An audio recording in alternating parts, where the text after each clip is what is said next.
Hello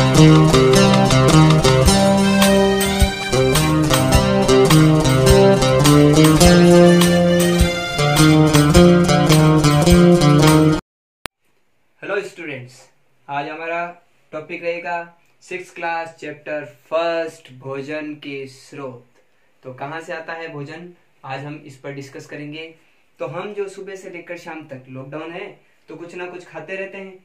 तो ये खाने की जो सामग्री है जो सुबह से शाम तक हम खाते हैं, ये आता कहाँ से?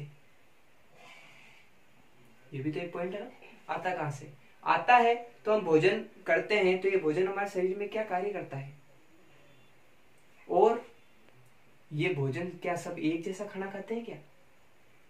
तो कितने प्रकार के जीव होते हैं, भोजन के क्या क्या सोर्स होते हैं, और इस भोजन के आधार पर हम किस प्रकार बटे हुए हैं, यानी जीव जंतु कैसे बटे हुए हैं, इस बारे में आज हम डिस्कस करेंगे। तो सोचिए, आप कभी साइकिल चला रहे हो और साइकिल चलाते चलाते सडनली आप आगे ये छोटे से बच्चे की तरह नीचे गिर जाते हो, और जब आप नीचे गिरते हो तो क्या होता है? खून आता है, लग जाती है। तो लगने की स्थिति को तैयार करना कौन करता है? भोजन। कैसे करता है, क्यों करता है? इन्हीं सवालों के जवाब के लिए बने रहिए रमन क्लासेस #प्रवीण के इस वीडियो के साथ। भोजन से हमें ऊर्जा प्राप्त होती है, और वो ऊर्जा के साथ साथ भोजन हमारे शरीर में निर्माण का कार्य भी करता है। कहीं लगी हुई है तो उसको तैयार करना भोजन का ही कार्य होता है। तो अब बात करेंगे तो ऊर्जा की। तो इस पूरे वर्ल्ड में, नहीं ये कह सकते हैं पूरे ब्रह्मांड में, ऊर्जा का एक ऐसा सोर्स भी है जो कभी खत्म नहीं होगा। ऊर्जा का अक्षय ऊर्जा स्रोत है, उसको हम कहते हैं सूर्य। और सूर्य इस ऊर्जा का अक्षय ऊर्जा स्रोत है। अब ऊर्जा से हम क्या क्या कर पाते हैं? ऊर्जा की वजह से हम दौड़ पाते हैं, कूद पाते हैं, साइकिल चला पाते हैं, किसी भी प्रकार का कार्य सोचना हो तो हम उसको सोच पाते हैं, किसी भी प्रकार के वर्क को करना ये ऊर्जा से ही संभव होता है, और वो सारी ऊर्जा हमें प्राप्त होती है भोजन से। तो अब हम बात करते हैं भोजन हमें प्राप्त कहां से होता है। तो भोजन के जितने भी स्रोत हैं वो हमें जीव जंतुओं और पादपों से, यानी पेड़ पौधों से, पादपों से प्राप्त होते हैं। तो जीव जंतुओं से क्या प्राप्त होता है? जीव जंतुओं से हमें जैसे गाय, भैंस, बकरी, भेड़ आदि से हमें दूध प्राप्त होता है, भेड़ से हमें ऊन भी प्राप्त होती है। तो वहीं कई सारे जीवों से हमें मांस प्राप्त होता है। मुर्गी जो एक शाकाहारी जीव होते हुए हमें अंडा देती है, तो अंडा भी भोज्य सामग्री के रूप में काम आता है। तो मुर्गी को भी लोग पका कर खा जाते हैं, तो वो भी एक मांसाहार में। तो हमें मछलियों से, मुर्गियों से आदि से मांस प्राप्त होता है। तो वहीं भोजन के रूप में हमें पादपों से अलग अलग प्रकार की सामग्री प्राप्त होती है, क्योंकि पादप सभी एक प्रकार से भोज्य सामग्री उत्पन्न नहीं करते। सभी पादपों के अलग अलग भागों से, अलग अलग जड़ों से, तने से, पत्तियों से, और उसी प्रकार फलों से और फूलों के रूप में भी हमें अलग अलग सामग्री प्राप्त होती है। तो आइए बात करते हैं क्या क्या प्राप्त होता है। जैसे बीज के रूप में बात करें तो हमें चना है, मक्का है, ये इत्यादि प्राप्त होते हैं। और उसी प्रकार फल के रूप में आम है, सेब है, केला है, अमरूद है। उसी प्रकार जड़ों के रूप में बात करें तो गाजर है, मूली है, अदरक है, ये सभी हमें जड़ों के रूप में। तो वही तने के रूप में आलू जो होता है वो एक पादप का तना होता है। उसी प्रकार गंवार पाटा है, वो भी एक तना है। तो पत्ते के रूप में, वही पत्ते के रूप में हमें पत्ता गोभी यानी कॉलीफ्लावर, और वहीं और आगे बात करें तो फूल के रूप में फूल गोभी प्राप्त होती है। पत्तियों के रूप में पत्ता गोभी, जैसा कि भी मैंने बताया, तो पत्ता गोभी पत्ते से और फूल गोभी फूल से प्राप्त होती है। तो भोजन हमारे लिए क्या क्या कार्य करता है? तो भोजन के कार्य क्या है? तो भोजन का पहला कार्य है वृद्धि करना। वृद्धि कैसे करना? कि पहले मनुष्य एक छोटे बच्चे के रूप में था, फिर वो और बड़ा हुआ, थोड़ा सा बड़ा हुआ तो बाल्यावस्था में आया, बाल्यावस्था से फिर किशोर अवस्था, किशोर अवस्था से एक वयस्क व्यक्ति बनता है, और एक समय ऐसा आता है कि बूढ़ा होकर मर जाता है। तो ये सारा जो विकास का जो क्रम होता है, इसमें भोजन सहायक होता है। भोजन हमारे शरीर में रोग प्रतिरोधक क्षमता बढ़ाने के लिए भी सहायता प्रदान करता है, जिसकी वजह से हम किसी भी प्रकार के रोग से, वायरस से लड़ पाते हैं। अगर ये हमारे शरीर में नहीं हो तो हम किसी भी वायरस से लड़ नहीं सकते। तो वही हम भोजन हमारे शरीर के साथ साथ हमारे बुद्धि के विकास में भी सहायक होता है। जब आप छोटे बच्चे होते हो तो आपके मन में जो जिज्ञासाएं होती है, उन सारे प्रश्नों का विकास के साथ संबंध होता है, और उस संबंध को बताना और हमारे बुद्धि का विकास करना, ये भी भोजन का कार्य होता है, जिसकी वजह से हम धीरे धीरे इन वैज्ञानिक चीजों को समझ पाते हैं और आगे जीवन में बढ़ पाते हैं। तो भोजन का ये कार्य हो गया कि बुद्धि का विकास करना। तीसरा कार्य क्या हुआ? बुद्धि का विकास करना।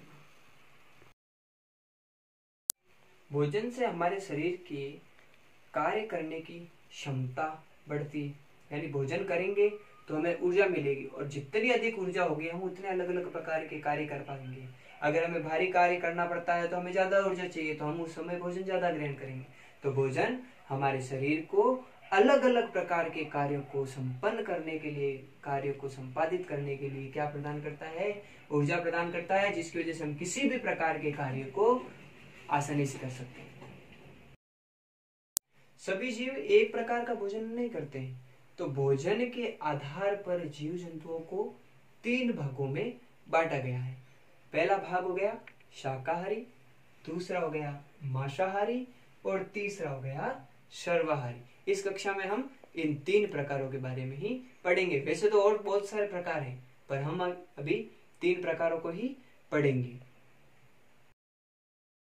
शाकाहारी वे जीव जंतु होते हैं जो अपने भोजन के लिए पेड़ पौधों से प्राप्त हरी सामग्रियों पर निर्भर होते हैं, जैसे गाय है, भैंस है, बकरी है, बंदर है, हिरण है, जिराफ है और हाथी है। इस प्रकार के कई सारे जीव जंतु हैं जो भोजन के लिए पेड़ पौधों पर निर्भर होते हैं। पेड़ पौधों से प्राप्त होने वाली सामग्रियों को ग्रहण करने वाले जीव शाकाहारी जीव कहलाते हैं। मांसाहारी ऐसे जीव जो शाकाहारियों को ग्रहण कर अपनी भूख को शांत करते हैं। तो ऐसे जीव जो बिल्कुल किसी भी रूप में पेड़ पौधों को ग्रहण नहीं करते, बल्कि उन जीवों को खाते हैं जो शाकाहारी है, और उनका शिकार करके खाने वाले सभी जीवों को मांसाहारी जीव कहा जाता है, जैसे शेर, घड़ियाल। तो अब बात करते हैं सर्वाहारी जीवों के बारे में।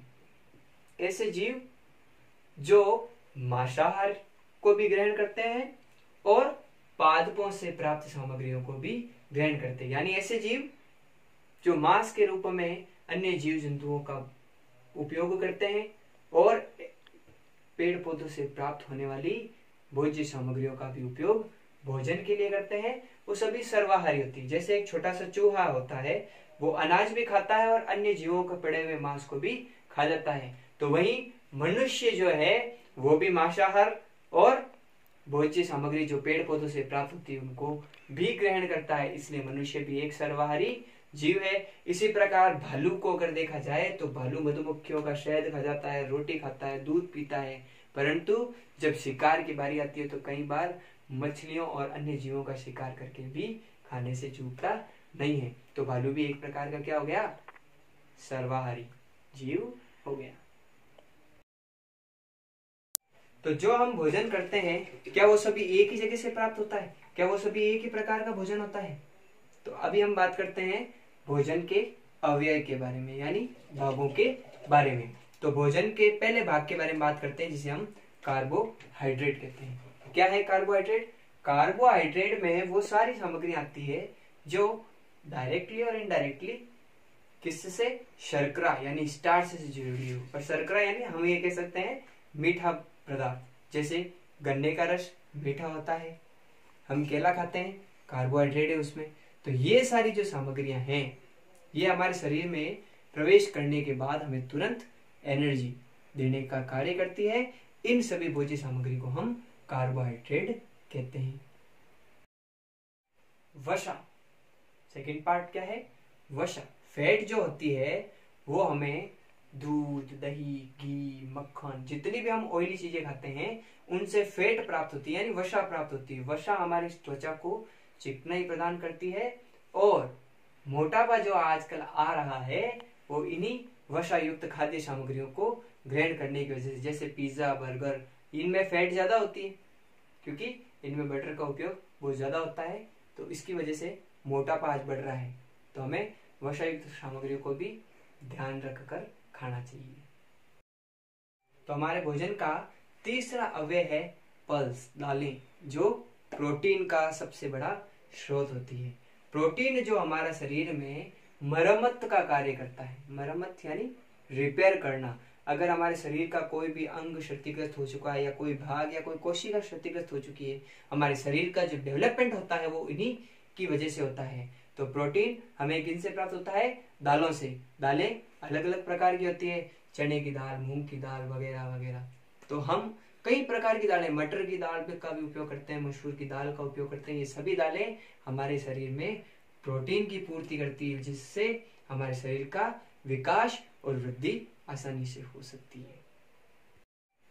फाइबर, हमारे भोजन का चौथा भाग है फाइबर। क्या है फाइबर? फाइबर युक्त भोजन यानी रेशेदार भोजन। रेशेदार भोजन को करने का क्या फायदा है?